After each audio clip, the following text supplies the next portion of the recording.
Hello everyone, welcome to wireless communication class. This is lecture number 4, concept of cellular communication.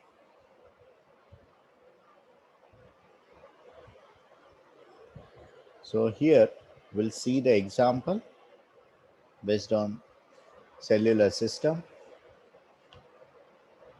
Statement of example is the cellular service provider decides to use digital cellular method that can tolerate signal to interference ratio of 15 dB.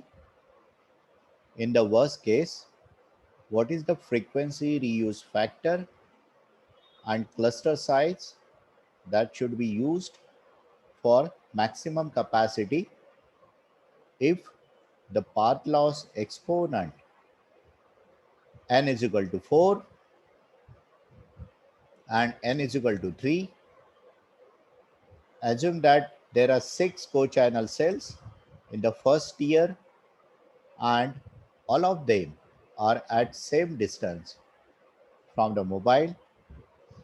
Compare interference effect from the first layer cells with the interference from the second layer cells. Use suitable approximation.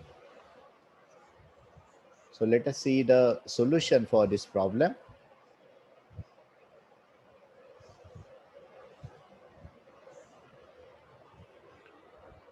So what are the given things here is S by I ratio is mentioned as 15 dB in worst case, and path loss exponent is provided here. Let us take calculations for n is equal to 4, and since here it is mentioned like there are 6 co-channel cells in the first year, so we'll use 7 cell reuse pattern.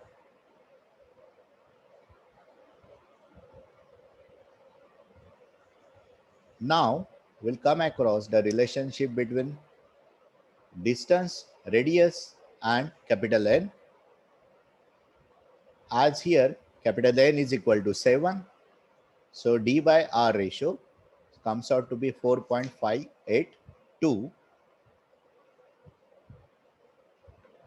Then we'll see the calculation of signal to interference ratio. So after putting the value of D by R and I0, we'll get signal to interference ratio which is 73.46. This value is going to be converted into decibel, and the decibel value comes out to be 18.66 decibel. This 18.66 decibel value is basically greater than 18 dB. So this consideration,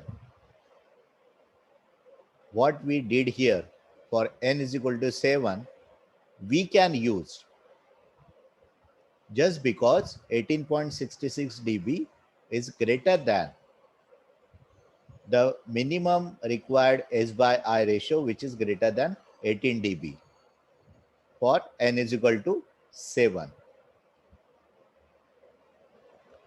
Next, for n is equal to small n is equal to 3, that means path loss exponent is taken as 3 here, and 7 cell reuse pattern we have considered. For that, signal to interference ratio we can calculate as 16.03. This value is converted into decibel, and decibel value comes out to be 12.05 dB. Now see here, this 12.05 dB, this value is lesser than 18 dB, right? So since this value is lesser than 18 dB, we have to take the next value of capital N. So since here we have considered n is equal to 7 for calculation, next value for n is equal to 7 should be n is equal to 12. So that value we have to consider here, n is equal to 12.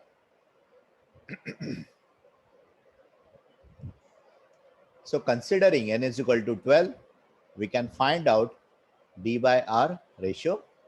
That comes out to be 6. And then after putting that value in signal to interference ratio calculations, we'll be getting S by I as 36, which is converted into decibel, and decibel value comes out to be 15.56 decibel.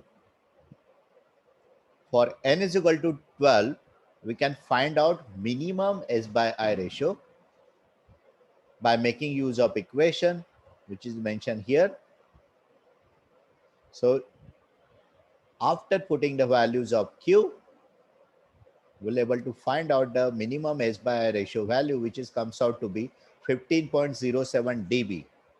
This 15.07 dB is basically greater than 15 dB, which is the value of S by I ratio in worst case situation. So since it is greater than 15 dB, so value of n is equal to 12, we can consider and we can use it very well.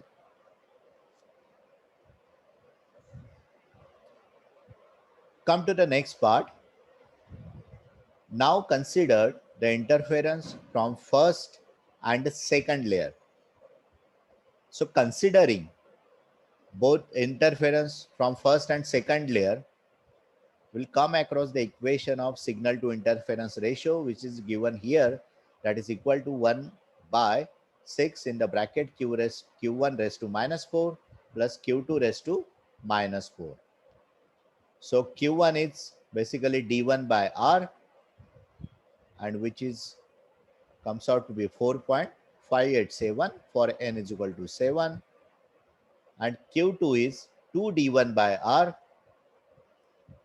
and the value of this comes out to be 9.165, right? So q1 stand for basically for first layer and q2 stand for the second layer. So S by I ratio after putting the value of q1 q2 comes out to be 69.452. This value is converted into decibel, and the decibel value comes out to be 18.4 decibel.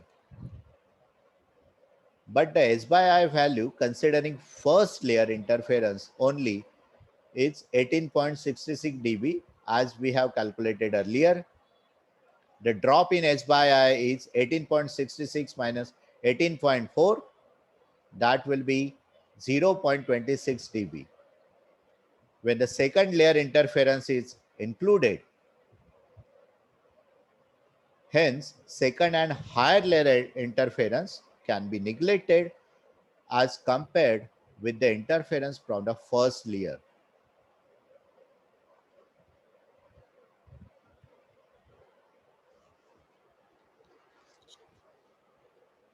Now let us see the next topic, which is basically a handoff strategies. So basically, what is handoff strategies? What is handoff? The process of transferring a mobile station from one channel or base station to another is called as handoff, or sometimes it may also called as handover. When a mobile moves into a different cell while a conversation is in progress, the MSC, Mobile Switching Center, automatically transfer the call to a new channel belonging to the new base station. So handoff operation basically involved two operations. First operation is identifying a new base station, and second operation is reallocating the voice and control channels with the new base station. These are the two basic operations required during handoff operation. Let's see the handoff threshold.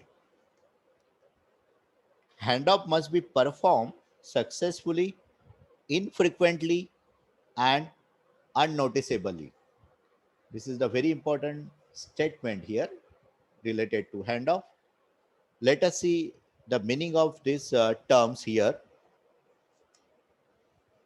So the handoff must be accurate, at correct time, instant, in order to avoid any call termination when there is a conversation between two users. But if there is an excessive delay at mobile switching center in assigning handoff, the signal will drop below the minimum acceptable predetermined level. In order to enable channel in active status can lead to a improper handoff. So the term here basically, handoff operation must be performed unnoticeably, infrequently, and unnoticeably means infrequently means usually handoff operation should be less performed. When it will be less performed? When there is a size of the cell is bigger one, and when the subscriber moving from one cell to another, in that case he will require less handoff operation compare if, to the size of cell if it is very small. In small size, cell size, handoff operation frequently required. When there is a frequently requirement of handoff operations, that overburden basically mobile switching center, because mobile switching center perform this handoff operation. So to reduce the burden on mobile switching center, handoff operation should be performed infrequently and unnoticeably. Unnoticeably in the sense there should not be any call drop when the handoff operation is going to perform. So the minimum acceptable level here refer to acceptable audio quality level at the base station receiver side.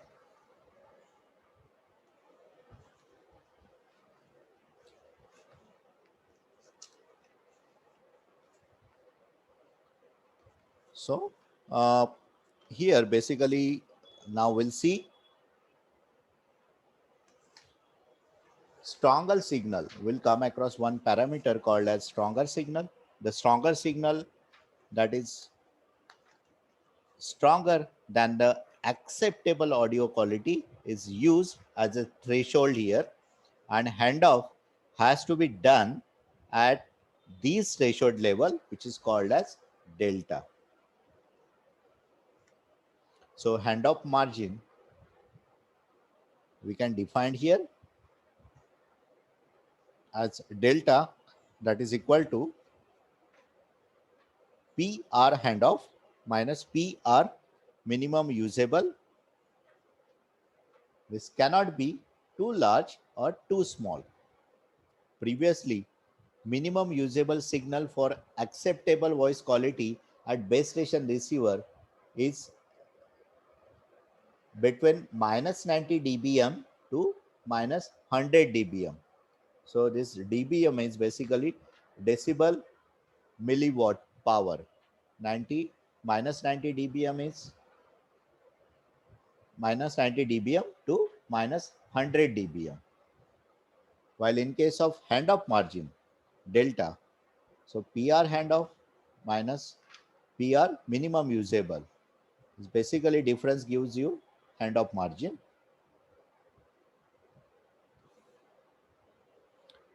Here delta must be carefully chosen,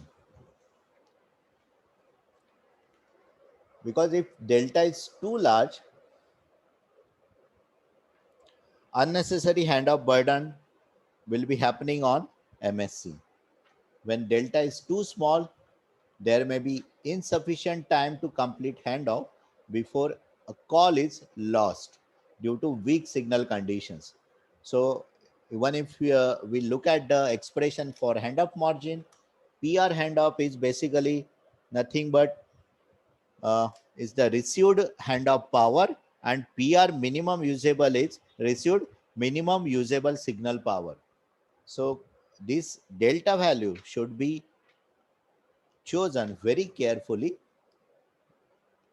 while designing cellular systems. Now let's have a look at handoff operation. So as shown in this diagram, at the bottom side you will able to see two cells with base station antennas. One is BS1 and another one is BS2.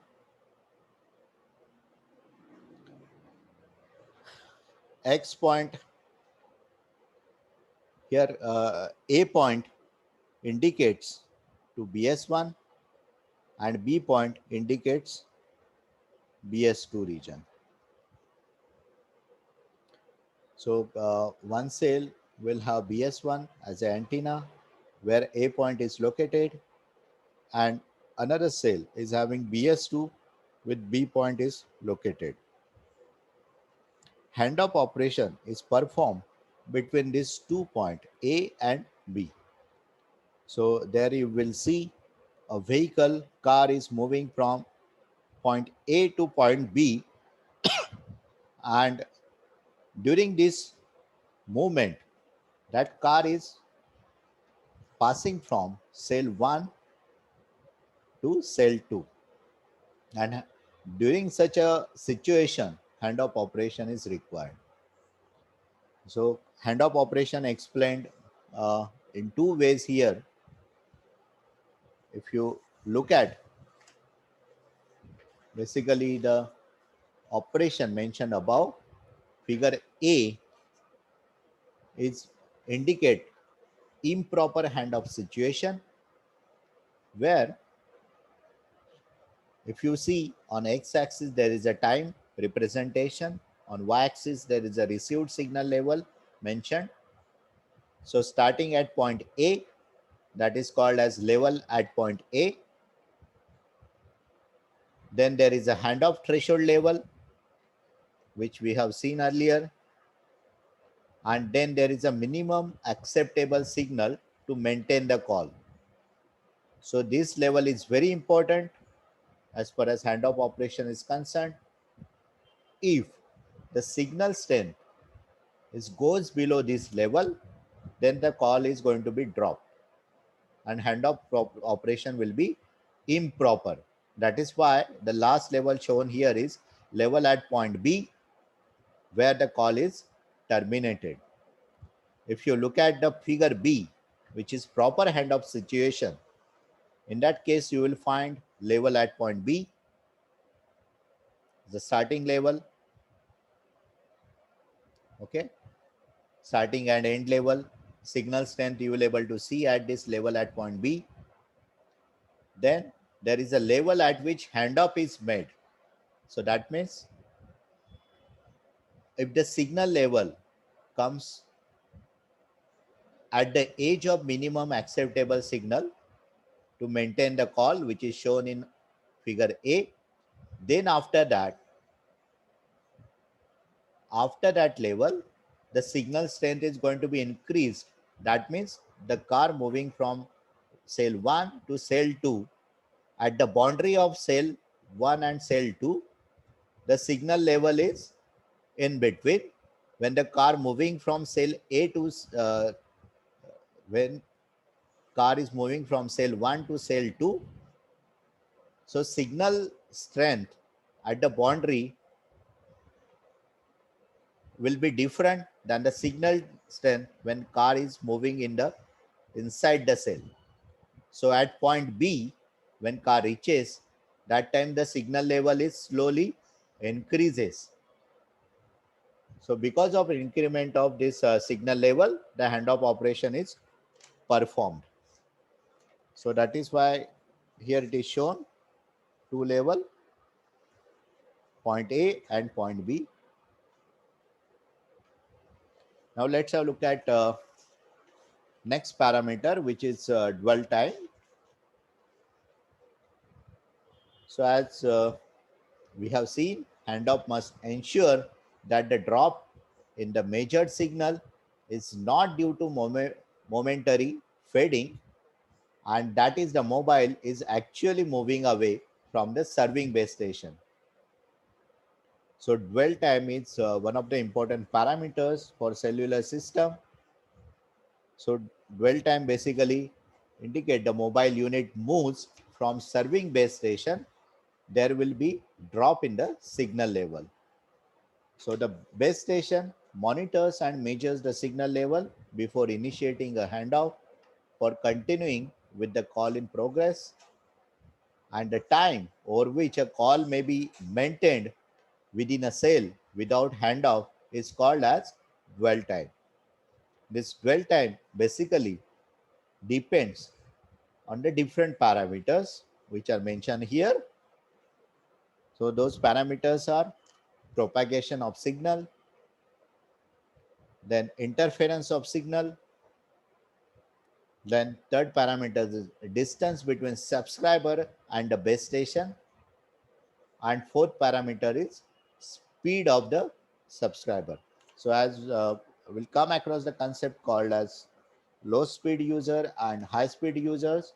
So speed is again important parameter which will be affecting on the dwell time. Now let's have a look at the types of handoff.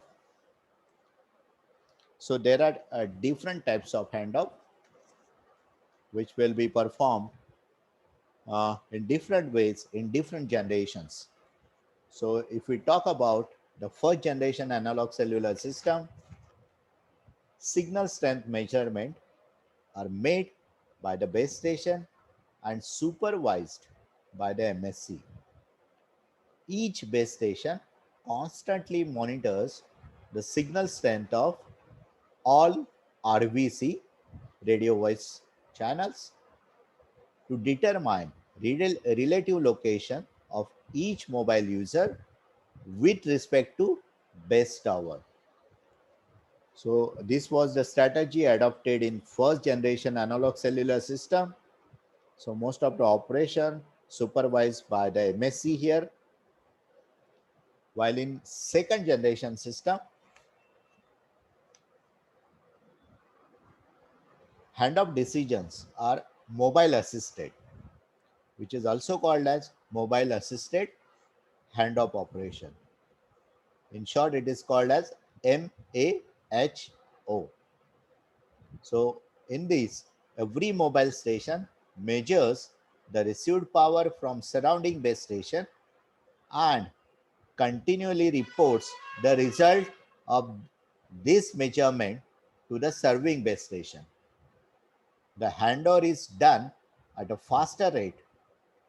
So mobile assisted handoff is used for microcellular environments where handoffs are frequently done. So this is the recommendation of MHO, which are most widely used for microcellular environments where you will find there is a frequently handoff operation is required. While when we are talking about another type of handoff operation called as inter-system handoff, in short it is called as IH, it is essential if a mobile moves from one cellular system to a different cellular system controlled by a different MSC. The MSC does this inter-system handoff when a mobile signal becomes weak in a given cell and MSC cannot find other cell in its system to transfer that call. The example is roaming. So roaming operations everyone is aware of, so which is basically inter-system handoff operation. So com- compatibility between MSC must be known before implementing inter-system handoff. So this is very important parameter here as far as inter-system handoff is concerned. Now let's have a look at hard and soft handoff. So first generation analog cellular system, the time to make handoff is 10 seconds. In GSM, digital cellular system, mobile assisted handoff procedure, by determining the handoff users, and the decision takes only 1 or 2 seconds. In newer cellular system, the handoff decision depending on parameters other than signal strength. So those are mentioned here as a comparison point of view between hard and soft handoff. So hard handoff is basically a different base station handle the different radio channels during a handoff called handoffs, hard handoffs. So it's basically different base station handle different radio channels during handoff. It does not refer to the physical changes in the assigned channel, but a different BS base station takes care of radio communication. So that is related with the handoff, hard handoff operation, while soft handoff, it refers to the ability of MSC for selecting among the different received signal from the base station. While soft handoff allows the MSC to make a soft decision as to which of the user signal will pass to the PSTN, public switch telephone network. Now let's have a look at another terminology called as cell dragging. As we are aware of, like we were talking about two types of users here. So one is high speed user, which required frequent handoff during a call, since they are moving very fastly from one cell to another cell.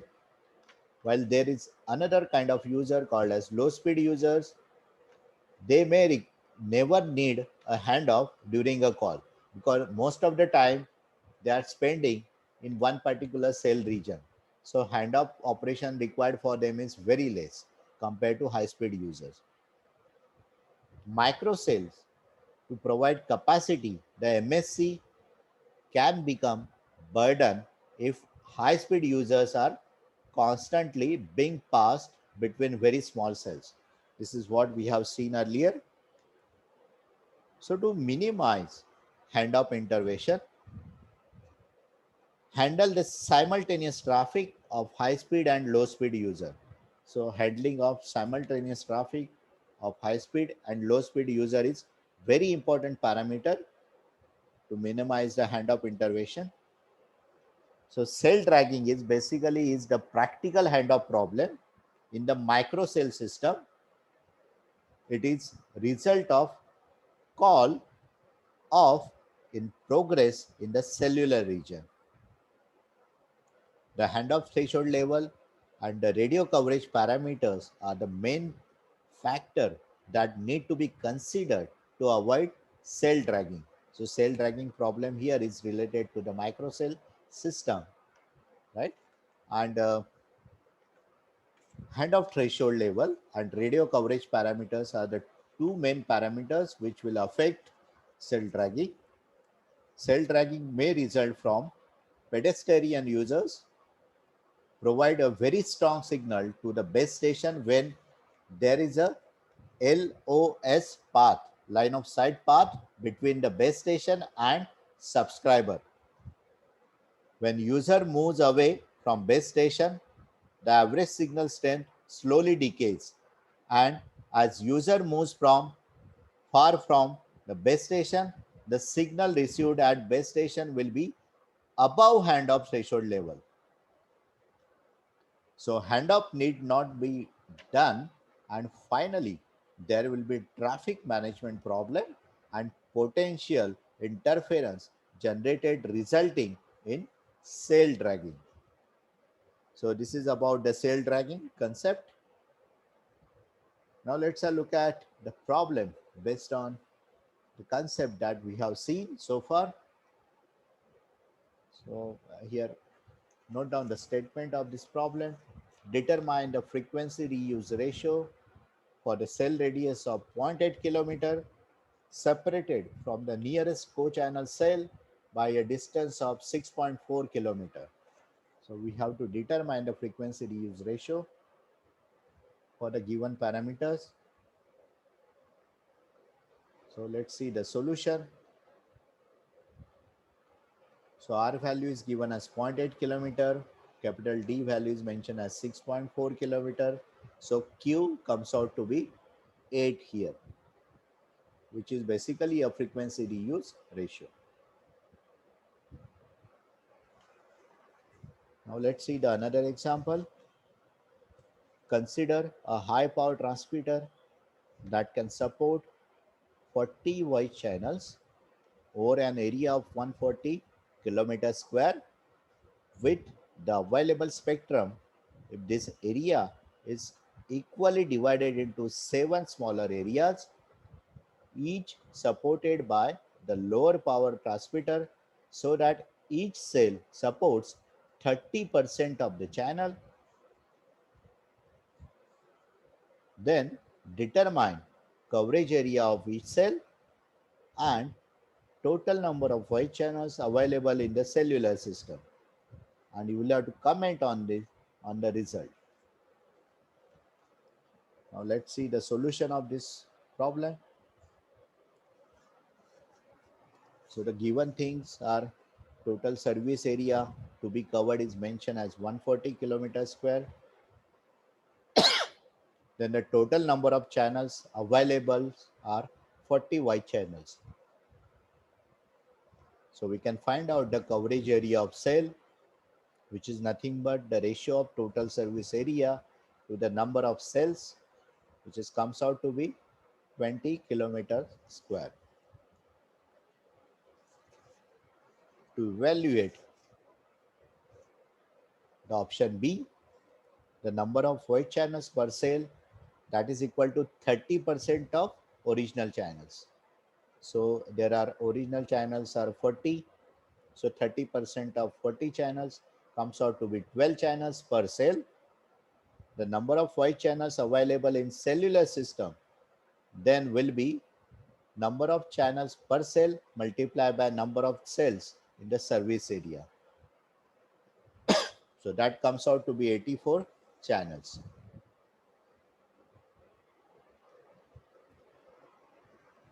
So comment on the result what we received, option A and option B. There is a significant increase in number of channels available. So system capacity increases to 84 channels from 40 channels, as we have seen above. So care should be taken for allocation of channels using frequency reuse. Do not allocate same channels in the adjacent cells. So this will avoid, if we are going to allocate the same channel, then interference will be more.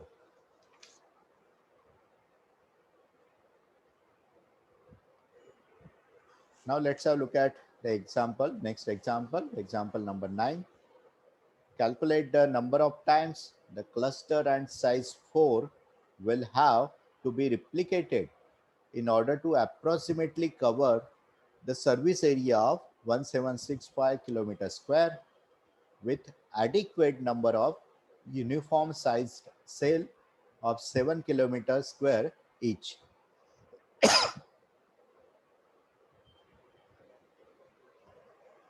Let's see the solution. Here the given things are cluster size is given as 4, then area of cell is mentioned as 7 kilometers square. So, and service area of system is also mentioned as 1765 kilometers square. So from this area of cluster, we can find out 7 into 4, that comes out to be 28 kilometers square. And number of clusters in service area will be service area divided by area of cluster, and which is comes out to be 63. So that means 63 times the cluster of size 4 will be replicated to cover the given service area. Look at another example. A cellular system has 32 cells. Each cell has 1.6 kilometer radius and system reuse factor of 7.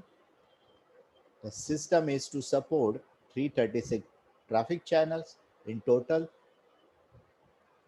Determine the total geographical area covered, the number of traffic channels per cell, and number of simultaneous cells supported by this system. Let's have a look at the solution. Very first, cell structure is hexagonal as we have seen, and radius of cell is also mentioned, which is 1.4 kilometer. So with the help of radius of cell, we'll able to find out the area of hexagon cells by making use of this expression as 3 under root of 3 into r square divided by 2. This is the mathematical expression for finding out the area of hexagon cells, and after putting the value of radius, the area of cell value comes out to be 6.6510 kilometers square. Now we can find out the total geographical area as number of cell multiplied by area of cell. So 32 into 6.6512 comes out to be 212.83 kilometer square. Now since n is equal to 7, frequency reuse pattern is mentioned. The number of channels per cell is equal to number of traffic channel divided by 7. 7 cell reuse pattern is mentioned. So 336 by 7, the value comes out to be 48 channels per cells are required for n is equal to 7. So total capacity we can find out is nothing but the ratio of total number of channels per cell multiplied by number of cells. So it comes out to be 48 multiplied by 32, and that is equal to 1536 channels. Let's have a look at another example, example number 11. Mobile communication system is allocated RF spectrum of 25 megahertz and uses RF channel bandwidth of 25 kilohertz, so that a total number of 1000 voice channels can be supported in the system. Option A, if the service area is divided into 20 cells with a frequency reuse factor of 4, compute the system capacity. Option B, the cell size is reduced to the extent that the service area is now covered with 100 cells. Compute the system capacity while keeping the frequency reuse factor as 4. Option C, consider the cell size is further reduced so that same service area is now covered with 700 cells with frequency reuse factor of 7. Compute system capacity. Now let's have a look at a solution of this problem. So here number of voice channels available are 1000 allocated uniformly to each clusters. So the capacity of each cluster is 1000. Since 1000 channels are allocated uniformly to each cluster, number of cells covering area is 20 and cluster size n is 4. So number of cluster, that is equal to number of cells divided by cluster size, comes out to be 5.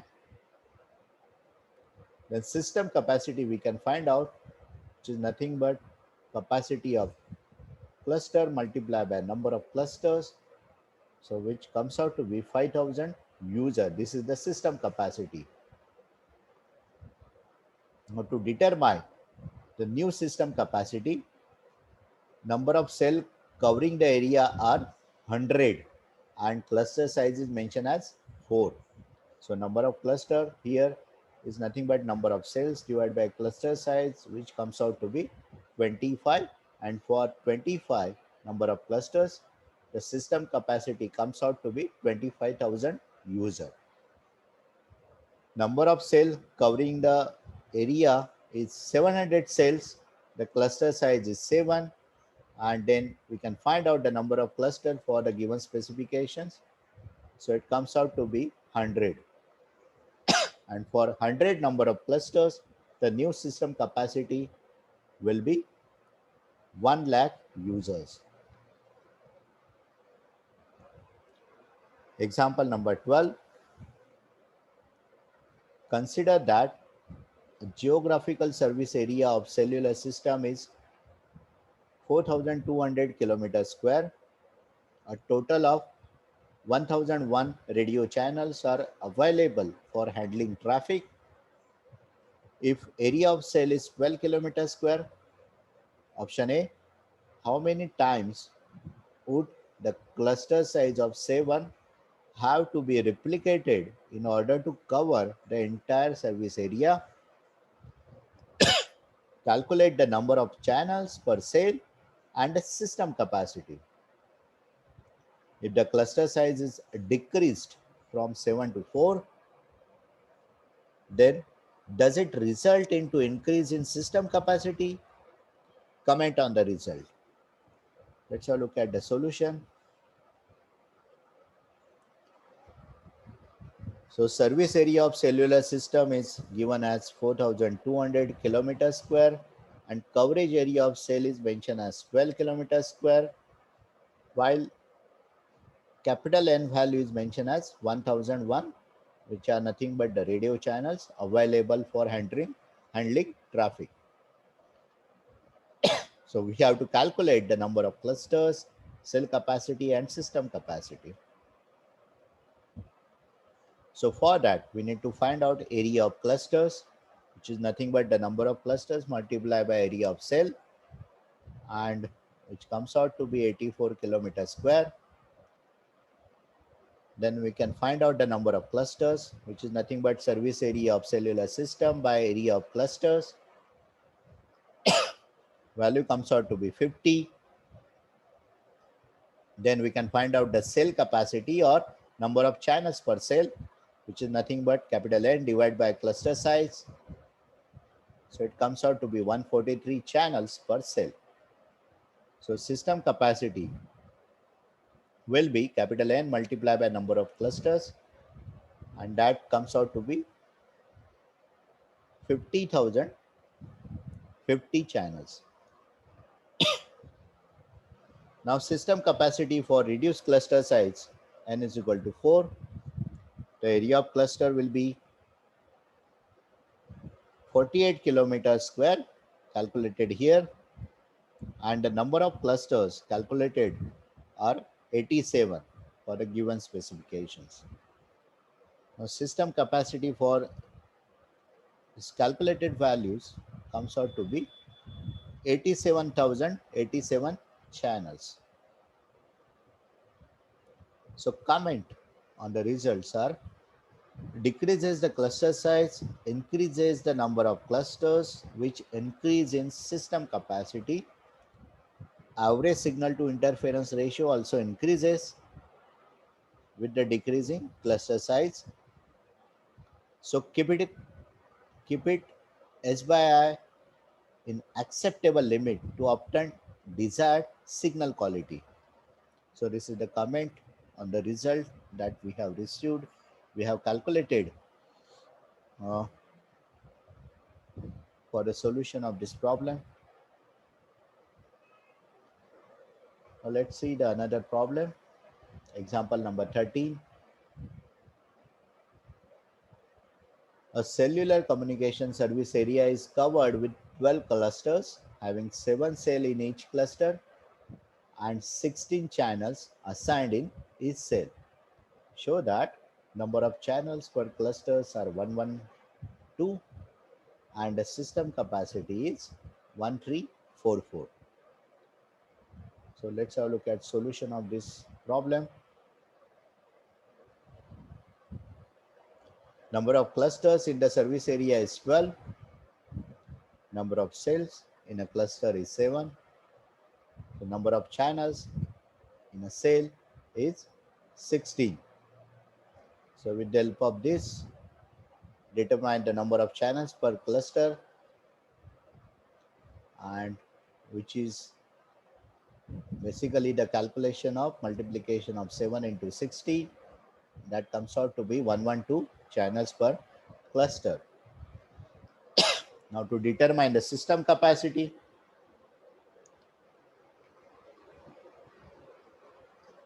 we can multiply the number of channels in a cluster by the parameter called as 12, which is basically a service area, number of clusters in the service area, and after multiplication we'll get the value as 1344. Channels are basically a system capacity. So that's all for this lecture. Thank you.